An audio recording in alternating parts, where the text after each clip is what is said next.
In this scene from Crime and Punishment, Fyodor Dostoevsky brings us into a dimly lit room where doubt challenges faith, the dead are called to rise, and a confession draws near.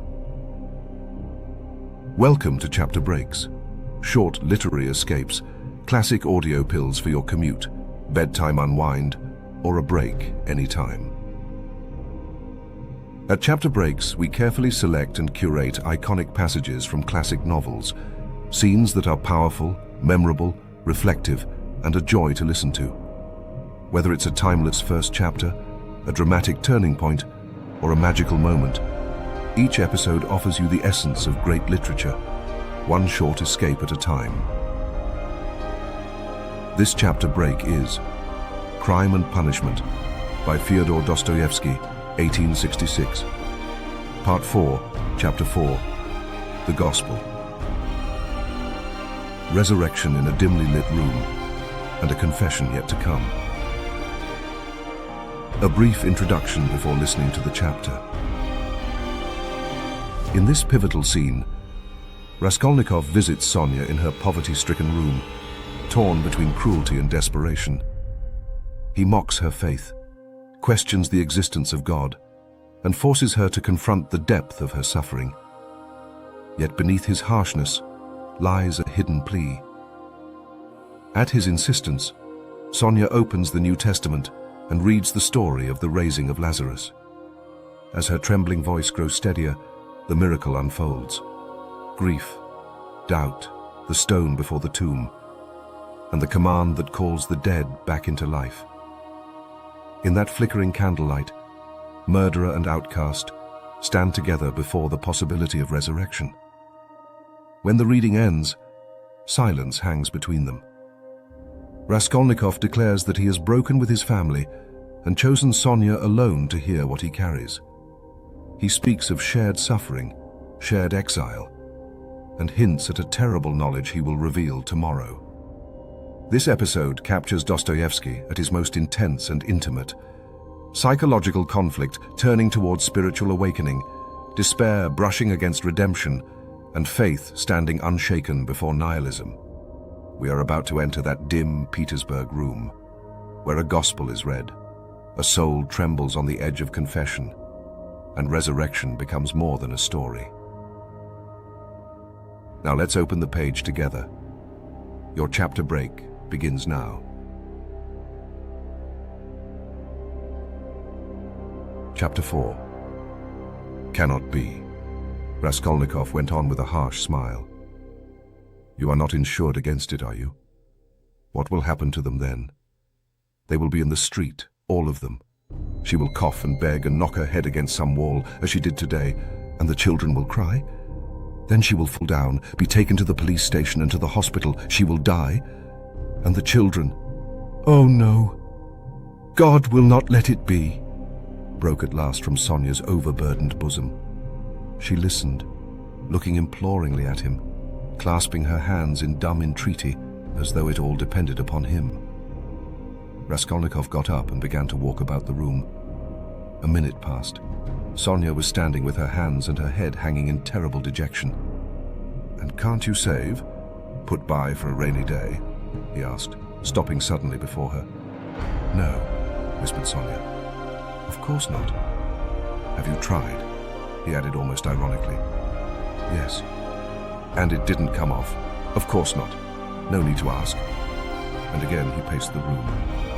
Another minute passed. You don't get money every day?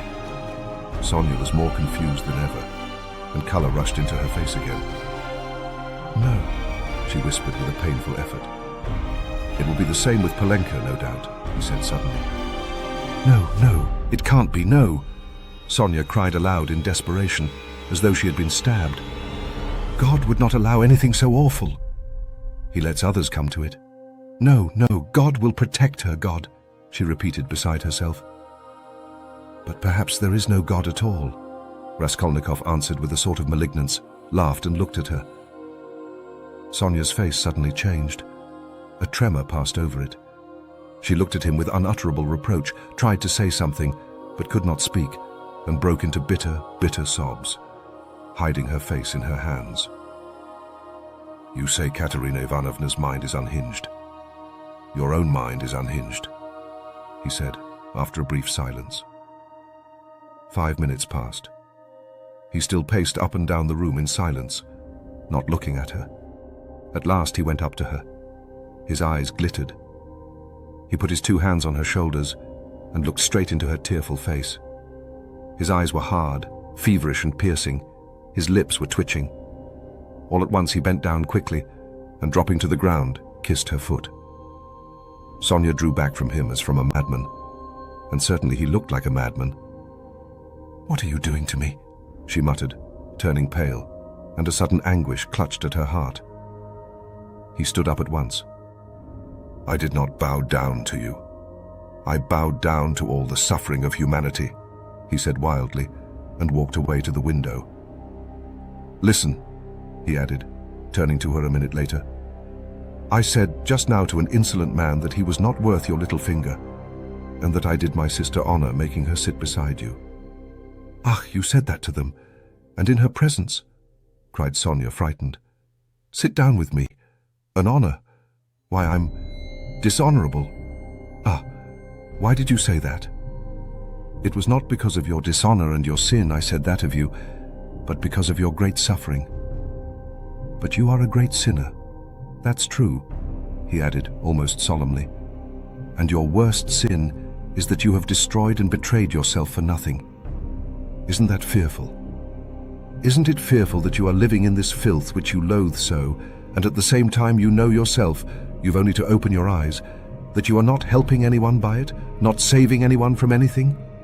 Tell me," he went on almost in a frenzy, "how this shame and degradation can exist in you side by side with other, opposite, holy feelings. It would be better, 1,000 times better and wiser to leap into the water and end it all." "But what would become of them?" Sonia asked faintly, gazing at him with eyes of anguish, but not seeming surprised at his suggestion. Raskolnikov looked strangely at her. He read it all in her face. So she must have had that thought already, perhaps many times, and earnestly she had thought out in her despair how to end it, and so earnestly that now she scarcely wondered at his suggestion. She had not even noticed the cruelty of his words.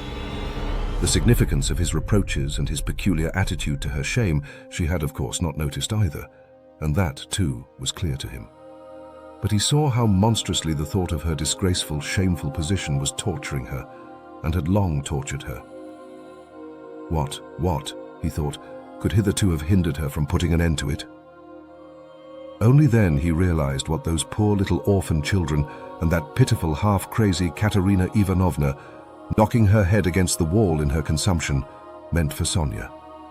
But, nevertheless, it was clear to him again that with her character and the amount of education she had after all received, she could not in any case remain so. He was still confronted by the question, how could she have remained so long in that position without going out of her mind, since she could not bring herself to jump into the water? Of course he knew that Sonia's position was an exceptional case, though unhappily not unique and not infrequent indeed. But that very exceptionalness, her tinge of education, her previous life might, one would have thought, have killed her at the first step on that revolting path. What held her up? Surely not depravity. All that infamy had obviously only touched her mechanically. Not one drop of real depravity had penetrated to her heart. He saw that. He saw through her as she stood before him. There are 3 ways before her, he thought. The canal, the madhouse, or, at last, to sink into depravity which obscures the mind and turns the heart to stone. The last idea was the most revolting, but he was a skeptic.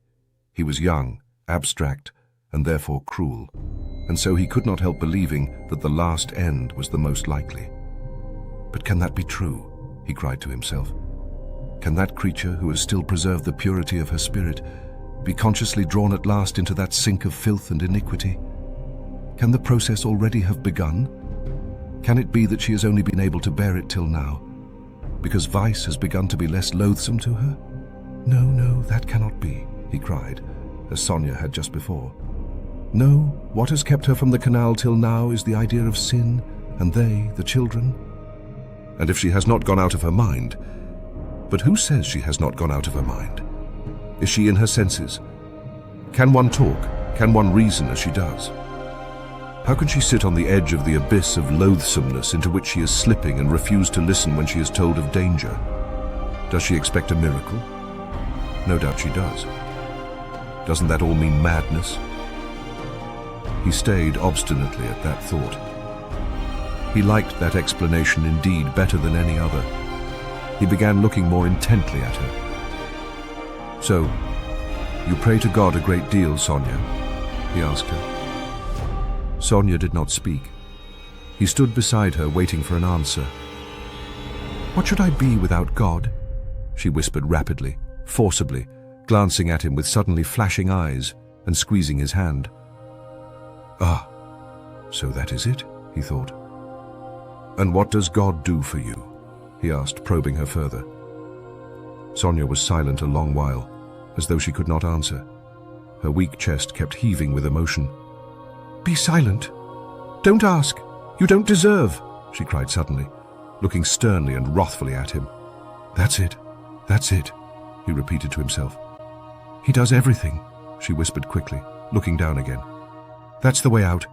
That's the explanation, he decided, scrutinizing her with eager curiosity, with a new, strange, almost morbid feeling. He gazed at that pale, thin, irregular, angular little face, those soft blue eyes, which could flash with such fire, such stern energy, that little body still shaking with indignation and anger, and it all seemed to him more and more strange, almost impossible. She is a religious maniac, he repeated to himself. There was a book lying on the chest of drawers. He had noticed it every time he paced up and down the room. Now he took it up and looked at it. It was the New Testament in the Russian translation. It was bound in leather, old and worn. Where did you get that? He called to her across the room. She was still standing in the same place, 3 steps from the table. It was brought me, she answered, as it were unwillingly, not looking at him. Who brought it? Lizaveta. I asked her for it. Lizaveta? Strange, he thought. Everything about Sonia seemed to him stranger and more wonderful every moment. He carried the book to the candle and began to turn over the pages. Where is the story of Lazarus? He asked suddenly. Sonia looked obstinately at the ground and would not answer. She was standing sideways to the table. Where is the raising of Lazarus? Find it for me, Sonia. She stole a glance at him.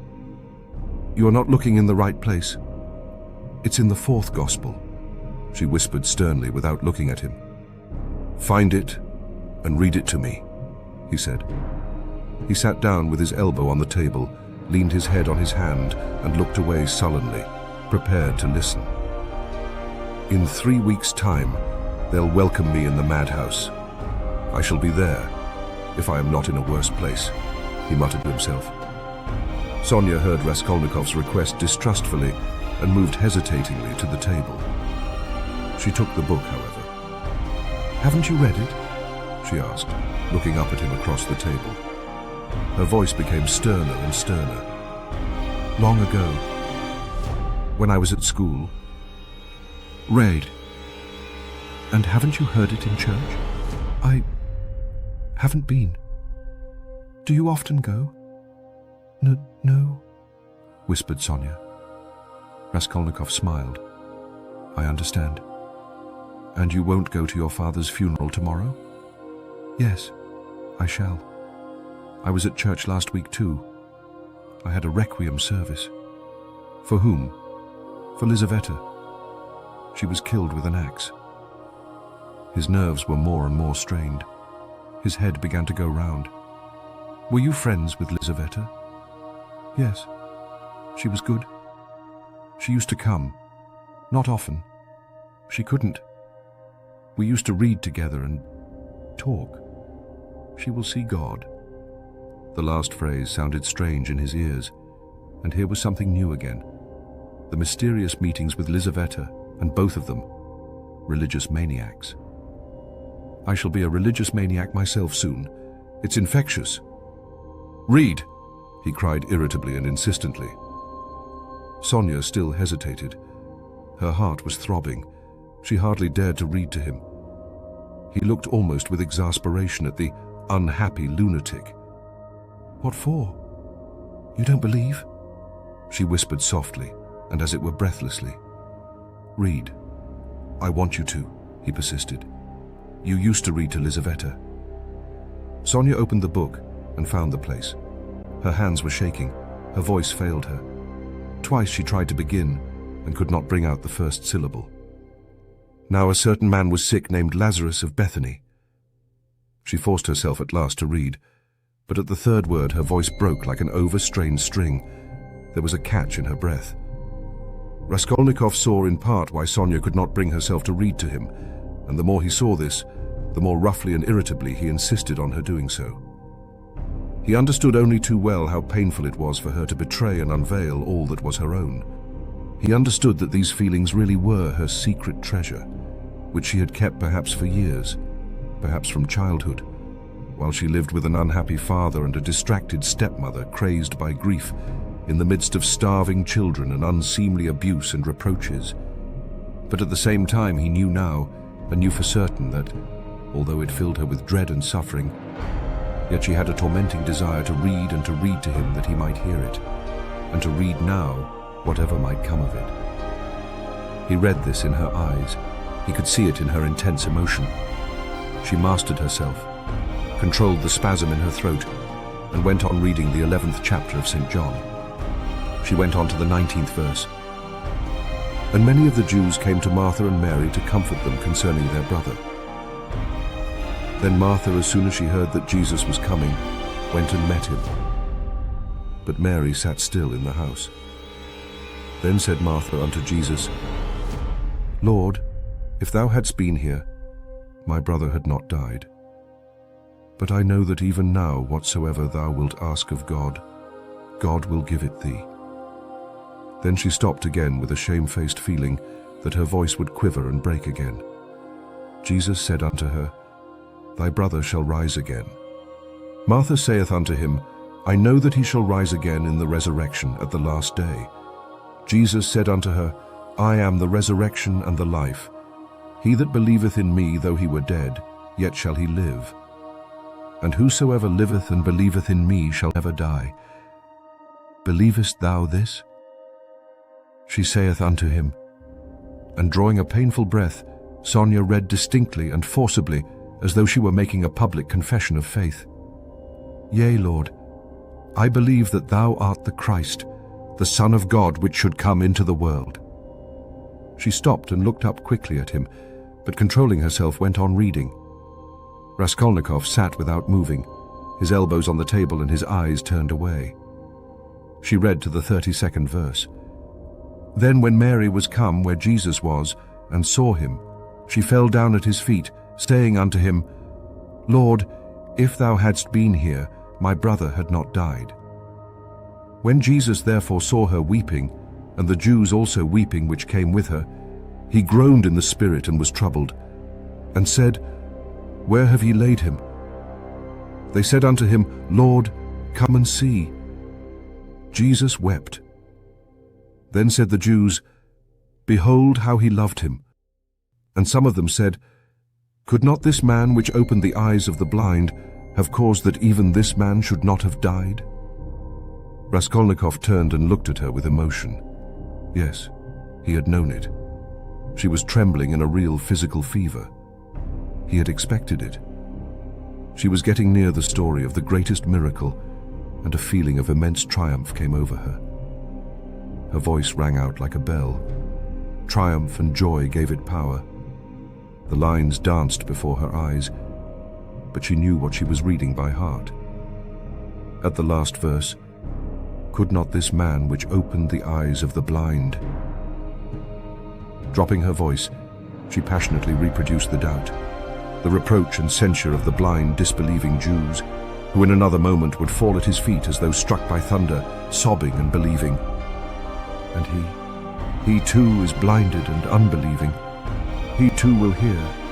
He too will believe, yes, yes. At once now, was what she was dreaming, and she was quivering with happy anticipation. Jesus therefore again groaning in himself cometh to the grave. It was a cave, and a stone lay upon it. Jesus said, Take ye away the stone. Martha, the sister of him that was dead, saith unto him, Lord, by this time he stinketh, for he hath been dead 4 days. She laid emphasis on the word 4. Jesus saith unto her, Said I not unto thee that if thou wouldest believe, thou shouldest see the glory of God? Then they took away the stone from the place where the dead was laid. And Jesus lifted up his eyes and said, Father, I thank thee that thou hast heard me, and I knew that thou hearest me always. But because of the people which stand by, I said it, that they may believe that thou hast sent me. And when he thus had spoken, he cried with a loud voice, Lazarus, come forth. And he that was dead came forth. She read loudly, cold and trembling with ecstasy, as though she were seeing it before her eyes. Bound hand and foot with grave clothes, and his face was bound about with a napkin. Jesus saith unto them, Loose him, and let him go. Then many of the Jews which came to Mary, and had seen the things which Jesus did, believed on him. She could read no more, closed the book, and got up from her chair quickly. That is all about the raising of Lazarus, she whispered severely and abruptly, and turning away she stood motionless, not daring to raise her eyes to him. She still trembled feverishly. The candle end was flickering out in the battered candlestick, dimly lighting up in the poverty-stricken room the murderer and the harlot who had so strangely been reading together the eternal book. 5 minutes or more passed. I came to speak of something, Raskolnikov said aloud, frowning. He got up and went to Sonia. She lifted her eyes to him in silence. His face was particularly stern, and there was a sort of savage determination in it. I have abandoned my family today, he said, my mother and sister. I am not going to see them. I've broken with them completely. What for? Asked Sonia, amazed. Her recent meeting with his mother and sister had left a great impression, which she could not analyze. She heard his news almost with horror. I have only you now, he added. Let us go together. I've come to you. We are both accursed. Let us go our way together. His eyes glittered, as though he were mad, Sonia thought in her turn. Go where?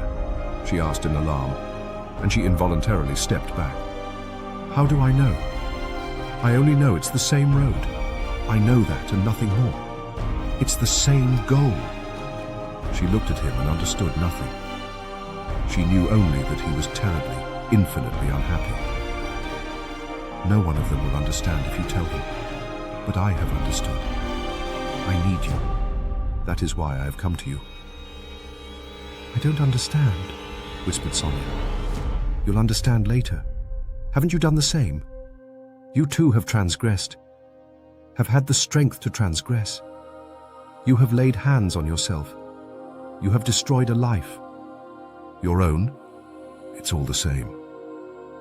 You might have lived in spirit and understanding, but you'll end in the Haymarket. But you won't be able to stand it. And if you remain alone, you'll go out of your mind like me. You're like a mad creature already. So we must go together on the same road. Let us go. What for? What's all this for? Said Sonia, strangely and violently agitated by his words. What for? Because you can't remain like this, that's why. You must look things straight in the face at last, and not weep like a child and cry that God won't allow it. What will happen if you should really be taken to the hospital tomorrow? She is mad and in consumption. She'll soon die, and the children? Do you mean to tell me Polenka won't come to grief? Haven't you seen children here at the street corners sent out by their mothers to beg? I've found out where those mothers live and in what surroundings. Children can't remain children there. At 7, the child is vicious and a thief. Yet children, you know, are the image of Christ. Theirs is the kingdom of heaven. He bade us honor and love them. They are the humanity of the future. What's to be done? What's to be done? Repeated Sonia, weeping hysterically and wringing her hands. What's to be done? Break what must be broken once for all, that's all, and take the suffering on oneself. What? You don't understand? You'll understand later. Freedom and power, and above all, power. Over all trembling creation and all the ant-heap. That's the goal, remember that. That's my farewell message. Perhaps it's the last time I shall speak to you. If I don't come tomorrow, you'll hear of it all, and then remember these words. And someday later on, in years to come, you'll understand perhaps what they meant. If I come tomorrow, I'll tell you who killed Lizaveta. Goodbye. Sonia started with terror. Why? Do you know who killed her? She asked, chilled with horror, looking wildly at him. I know, and will tell. You, only you. I have chosen you out. I'm not coming to you to ask forgiveness, but simply to tell you. I chose you out long ago to hear this, when your father talked of you, and when Lizaveta was alive. I thought of it. Goodbye, don't shake hands. Tomorrow. He went out. Sonia gazed at him as at a madman, but she herself was like one insane and felt it. Her head was going round. Good heavens! How does he know who killed Lizaveta? What did those words mean? It's awful. But at the same time, the idea did not enter her head, not for a moment. Oh, he must be terribly unhappy. He has abandoned his mother and sister. What for? What has happened? And what had he in his mind? What did he say to her? He had kissed her foot and said, yes, he had said it clearly, that he could not live without her. Oh, merciful heavens! Sonia spent the whole night feverish and delirious. She jumped up from time to time, wept and wrung her hands, then sank again into feverish sleep and dreamt of Polenka, Katerina Ivanovna and Lizaveta, of reading the gospel and him with pale face, with burning eyes, kissing her feet, weeping. On the other side of the door on the right, which divided Sonia's room from Madame Reslick's flat, was a room which had long stood empty. A card was fixed on the gate, and a notice stuck in the windows over the canal advertising it to let. Sonia had long been accustomed to rooms being uninhabited. But all that time Mr. Svidrigailov had been standing, listening at the door of the empty room. When Raskolnikov went out, he stood still, thought a moment, went on tiptoe to his own room, which adjoined the empty one, brought a chair, and noiselessly carried it to the door that led to Sonia's room. The conversation had struck him as interesting and remarkable, and he had greatly enjoyed it, so much so that he brought a chair that he might not in the future, tomorrow for instance, have to endure the inconvenience of standing a whole hour, but might listen in comfort.